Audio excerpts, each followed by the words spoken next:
శ్రీగురుభ్యో నమ. శ్రీ మహాగణాధిపతే నమ. శ్రీ సరస్వతి నమ. భక్తులారా, వ్యాస మనిషి రచించిన మహాభారత ఇతిహాసం యథాతథంగా చెప్పుకున్నాం. ప్రతి శ్లోకం దాని అర్థం. ఇందులో భాగంగా నిన్నటి వరకు ఆది సభారణ్య విరాట ఉద్యోగ భీష్మ ద్రోణ కర్ణ శల్య సౌప్తిక స్త్రీ పర్వాలనే 11 పర్వాలు పూర్తి చేశాం. 12వ అయిన శాంతిపురంలో కూడా 30వ అధ్యాయం వరకు చెప్పుకున్నాం. ఈ రోజున 31వ అధ్యాయాన్ని చెప్పుకునే ముందు వ్యాస భగవాన్ని ప్రార్థన చేసుకుందాం. వ్యాసాయ విష్ణు రూపాయ వ్యాస రూపాయ విష్ణవే నమో వై బ్రహ్మనిదయే వశిష్ఠాయ నమో నమః. నారాయణం నమస్కృత్య నరం చైవ నరోత్తమం దేవీం సరస్వతిం వ్యాసం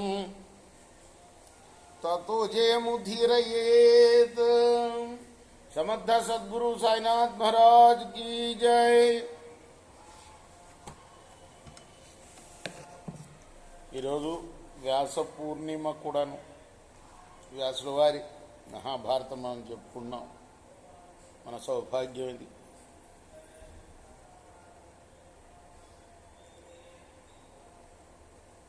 వైశంపాయన ఉవాచ తతో రాజా పాండుసుతః నారదం ప్రత్యభాషత భగవాన్ శ్రోతుమిచ్చామి సువర్ణశ్చేవి సంభవం. వైశంపాయనుడు చెప్తున్నాడు జనమేజయ మహారాజుతోటి. అప్పుడు ధర్మరాజు నారదుడితో భగవాన్ సువర్ణశ్చీవి చరిత్ర వినాలి అనుకుంటున్నాను.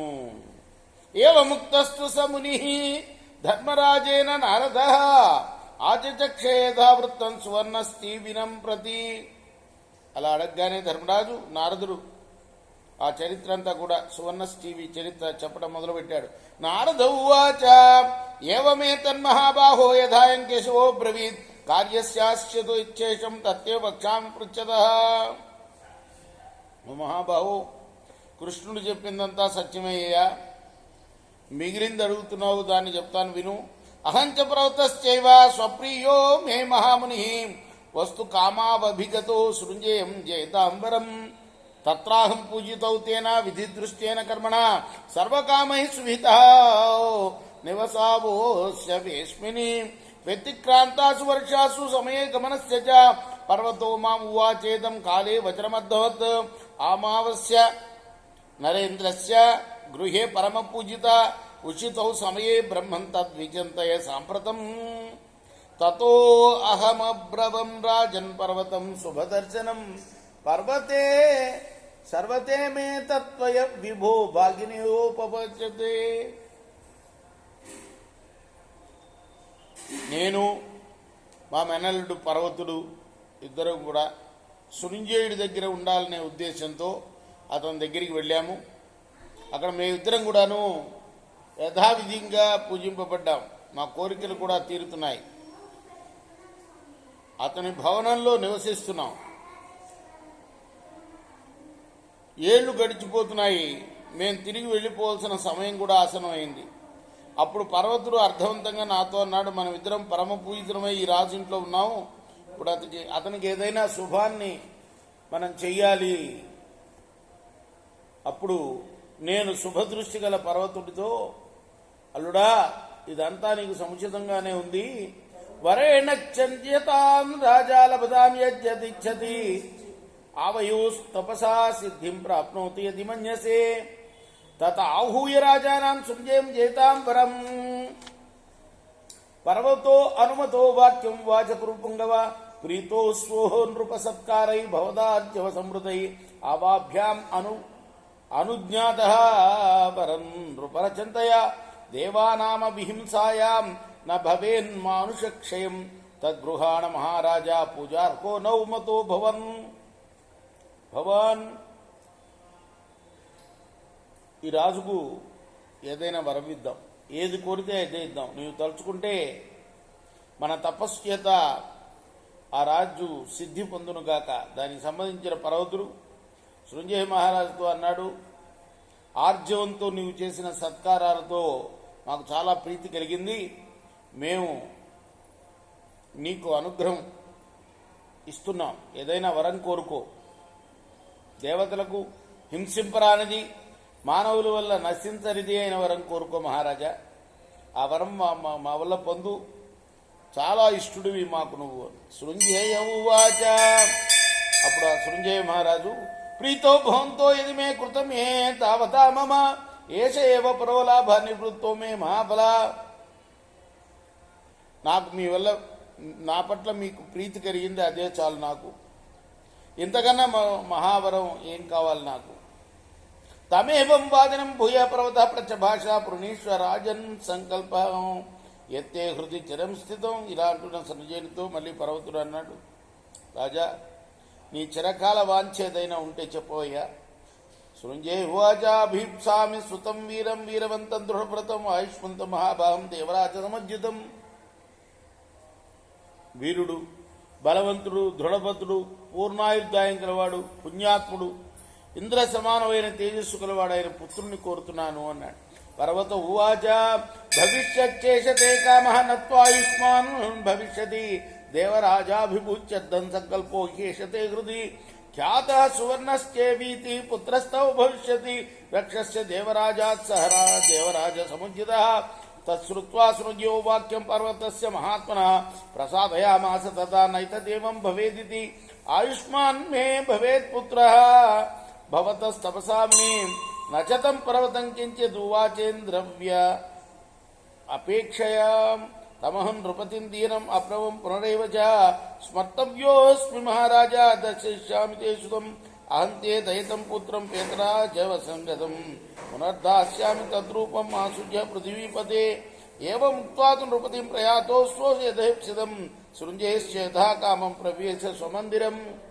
సృంజయస్యాధరాజర్షే కస్మింశ్చిత్ కాల పర్యయే యజ్ఞే పుత్రో మహావీర్య తేజసా ప్రజలున్వ వవృతే యథాకాలం సరసేన మహోత్పలం బభూవ కాంచనస్థీని యథార్థం నామ తస్య తదద్భుతతమం లోకే పప్రధే కురుసత్తమాం బుబుధే తచ్చ దేవేంద్ర వరదానం హర్షితః తతః స్వాభిభవాన్ భీతః బృహస్పతిమతే స్థితః కుమారస్యాంతర ప్రేక్షి బభూవ బలభృతః వృత్రః చోదయామాస తద్వజ్రం దివ్యాస్త్రం మూర్తిమస్థితం వ్యాఘ్రో భూత్వా జహీమంత్వం రాజపుత్రమితి ప్రభో ప్రబుద్ధ కిల వీర్యేన మామేషోభి అభిభవిష్యతి సృంజయస్య సుతో వ్రజ్ర యథైనం పర్వతో బ్రవీతేవ ముక్త శీఘ్రేణ వజ్ర పరపుర్వంజయ కుమారమంత్ర ప్రేక్షి నిత్యమేవాన్వపజ్యత. సృంజయోపి సుతం ప్రాప్య దేవరాజ సముజ్జితం వృష్ట సాంతఃపురో రాజా వన నిత్యో బభూవః. పర్వతుడు అన్నాడు, నీ కోరిక తీరినట్లే.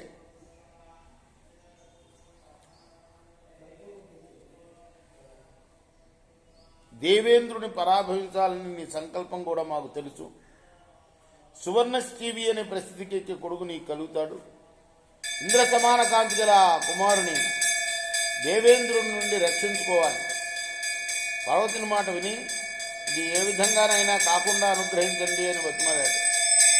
ముని నీ తపశక్తితో నా పుత్రుడు ఆయుష్మంతుడు కావాలి అన్నాడు. పర్వతుడు ఇంద్రుడిని దృష్టిలో పెట్టుకుని ఏమి మాట్లాడలేదు. అలా దీనుడైన రాజుతో నేనన్నాను, రాజా నువ్వు నన్ను తలుచుకో, నేను నీ కుమారుని చూపిస్తాను. యముడు తీసుకుపోయిన నీ ప్రియపుత్రుని ఆరూపంతోనే మళ్ళీ నీకు తెస్తాను రాజా, వినిపించకు. ఇలా రాజుతో చెప్పి యథేచ్ఛగా మేము వెళ్ళిపోయాం. కోరిక తీరిన సృంజయుడు తన మందిరంలో ప్రవేశించాడు. కొంతకాలానికి రాజర్షి అయిన సృంజయునికి బలము తేజస్సు గల కొడుకు పుట్టాడు. అతడు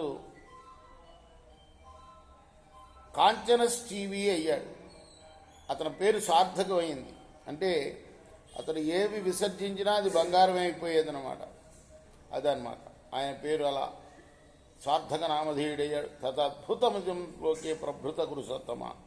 లోకంలో ఆశ్చర్యకరమైన అద్భుతమైన విషయం ఇది.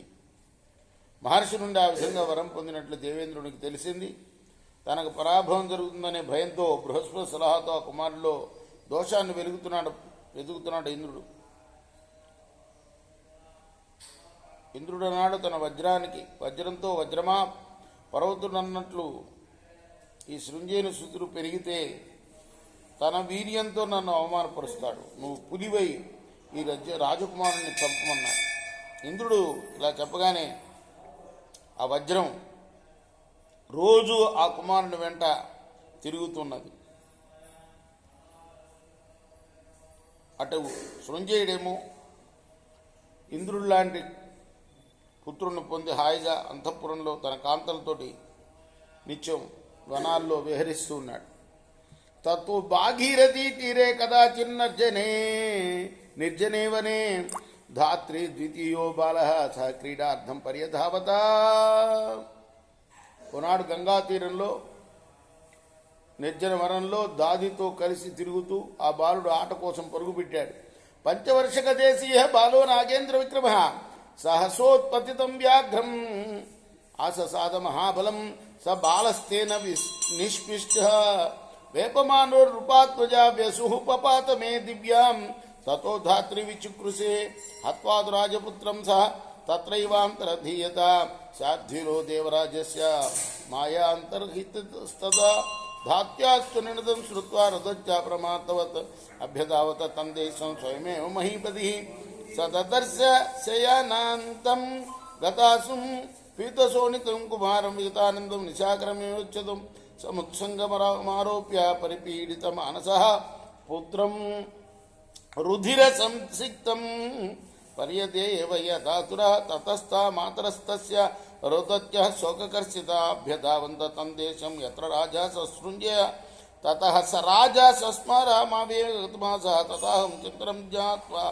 గతవాంస్తస్య తత్వదర్శనం తస్య దర్శనం. 5 ఏళ్ల వాడైనాడు అతను. ఏనుగు పరాక్రమం అతనికి లభించింది. తన మీదకు వస్తున్న పెద్ద పులిని చూశాడు.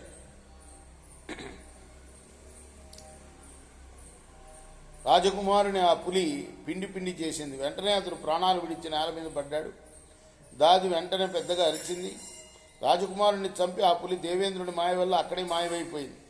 చాలా దుఃఖంతో ఏడుస్తున్న దాది అరుపు విని మహారాజు స్వయంగా అక్కడికి పరిగెత్తుకు వచ్చాడు. నేల మీద పడి ఉన్న కొడుకును చూశాడు. ప్రాణాలు లేవు, రక్తం పీల్చేసినట్లు కనిపిస్తున్నాడు. నింగు నుండి జారిపడిన కళావిహీనమైన చంద్రుడిలాగా ఉన్నాడు. ఒళ్ళోకి తీసుకున్నాడు. ఎంతో బాధతో రాజు పెద్దగా విలపించాడు. తర్వాత వాని తల్లులు దుఃఖంతో ఏడ్చారు. అప్పుడు ఆ రాజు మనసులో నన్ను గుర్తుకు తెచ్చుకున్నాడు. ఇదంతా నారదుడు చెప్తున్నాడు.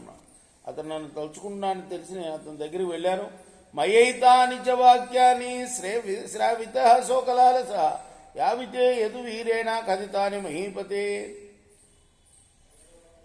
నీకిప్పుడు కృష్ణుడు చెప్పిన మాటలనే దుఃఖితుడైన ఆ రాజుకు వినిపించానయ్యా నేను. సంజీవితాపి పునః వాసవానుమతే తథా భవితవ్యం తథా తచ్చ నచ్చ శక్యమతోన్యథ.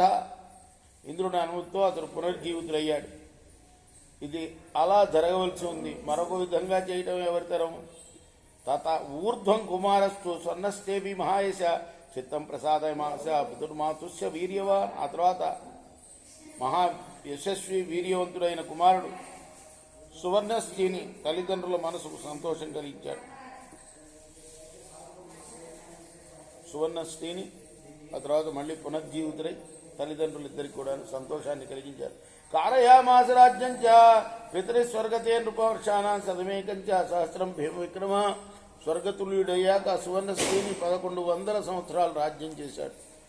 తత ఈజే మహాయజ్ఞై బహుభిర్భూరిదక్షణై తర్పయామాస దేవాంశ పుత్రుంసేవ మహాద్యుతి ఉత్పాద్య చ బహూన్ పుత్రాన్ కుల సంతానకారిణ కాలేన మహతా రాజన్ కాలధర్మం ఉపేయవాన్. మహాతేజస్వి అయిన అతడు భూరి దక్షిణలు ఇచ్చి చాలా యజ్ఞాలతో దేవతలను పితృదేవతలను సంతృప్తి పరిచాడు. కులం ఉద్ధరించే చాలామంది కొడుకులను పొందాడు. చాలా కాలం తర్వాత అతడు మరణించాడు. సత్వం రాజేంద్ర సంజాతం శోకమేనం నివర్తయ యథాత్వాంకేశవ ప్రావయాసస్య సుమహాతపా పితృపైతామహం రాజ్యమాస్తాయ ధృమద్వ ఇష్ట్వాహ పుణ్యై మహాయజ్ఞై ఇష్టం లోకమవాప్యతి.